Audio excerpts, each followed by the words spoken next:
Hari ini dikisahkan bagaimana ada sida-sida dari Ethiopia pergi ke Yerusalem. Dan Filipus mendapatkan perintah Tuhan untuk menjumpai sida-sida itu. Sida-sida itu apa?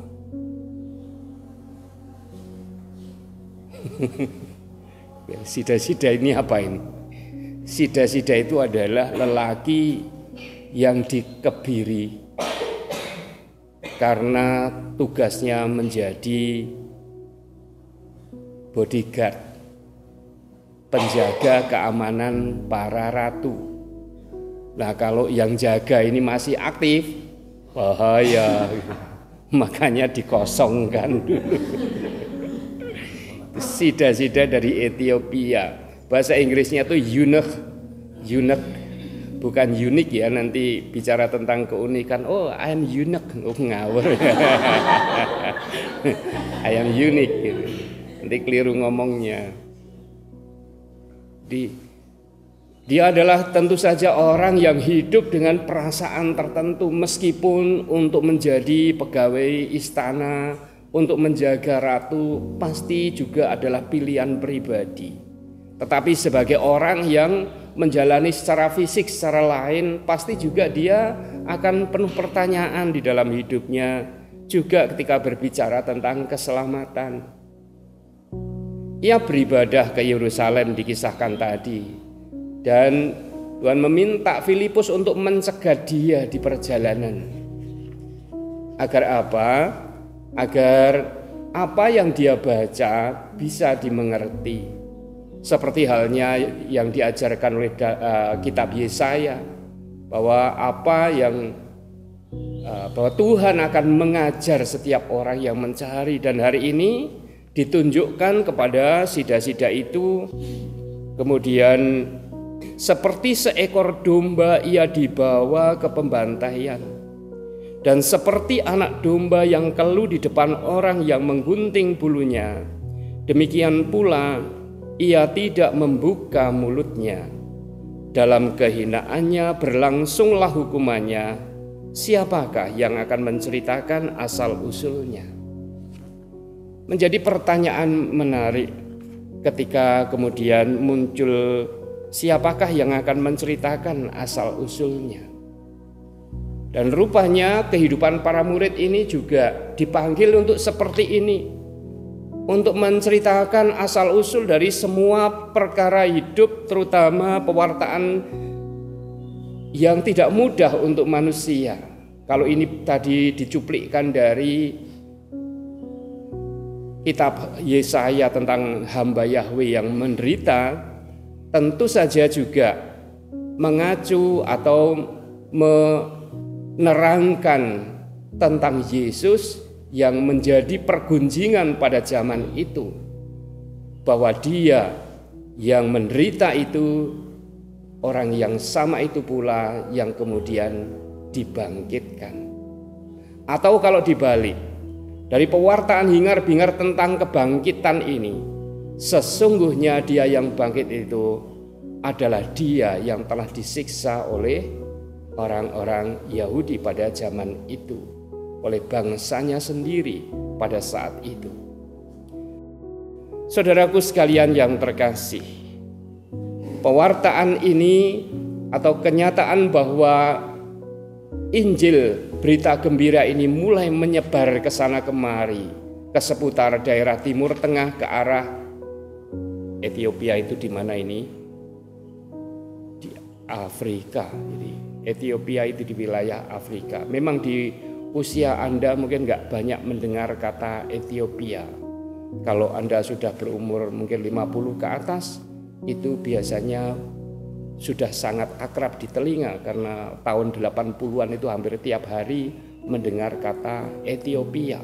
Waktu itu Ethiopia mengalami kemiskinan yang luar biasa.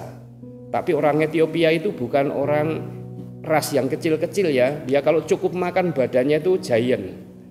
Mungkin 3 kali lipat dari kita, besar-besar. Jadi orang Ethiopia yang makannya cukup, yang hidup di negara yang makanannya baik, itu jadi besar-besar sekali. Jadi Anda bisa bayangkan bahwa dalam peristiwa ini wajar, ini orangnya ini besar sekali kalau misalnya meskipun ada kekurangannya dalam tubuhnya ya, tetapi kemudian hidup sebagai bodyguard ratu pasti makanannya cukup. Dugaan saya orangnya besar sekali.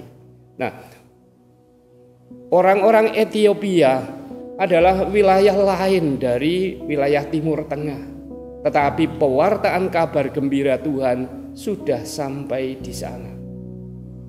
Bukan barang baru sebenarnya, karena juga di dalam peristiwa penyaliban Tuhan ada orang Etiopianya juga. Siapa? Simon dari Kirene. Kirene kan juga Ethiopia ya. Dan memang, jadi kalau kita perhatikan, apa yang harum akan cepat terwartakan. Saya itu ingat kalau ngomong gitu itu 2 bulan lalu ada temu lansia di sini, penyegaran lansia. Tidak hanya Kevin sih, tapi juga mengundang yang lain. Lalu satu suster SCMM itu jalan-jalan, yang Medior rasanya, bukan yang lansia, yang Medior. Jalan-jalan ke kebun, pas duriannya banyak, tapi waktu itu durian banyak yang jatuh juga karena kena angin. Gitu. Romo, banyak sekali duriannya. Saya bilang gitu, iya tapi masih muda-muda. Tapi ada yang harum. Saudaraku sekalian yang terkasih, itulah kabar baik senantiasa bisa memancar. Tetapi sekali lagi, kalau kita melihat fakta di dalam kisah para rasul ini, memerlukan orang-orang.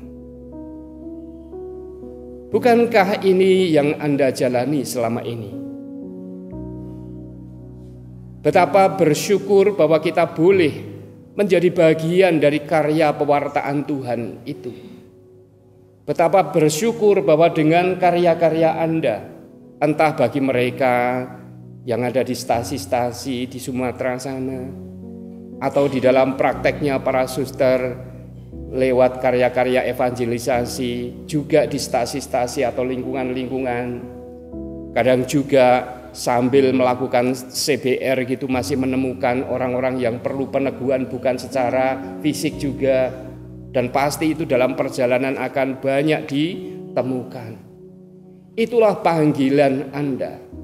Dan kalau misalnya Anda sempat mengutip apa yang ada di kitab Yesaya, betapa indahnya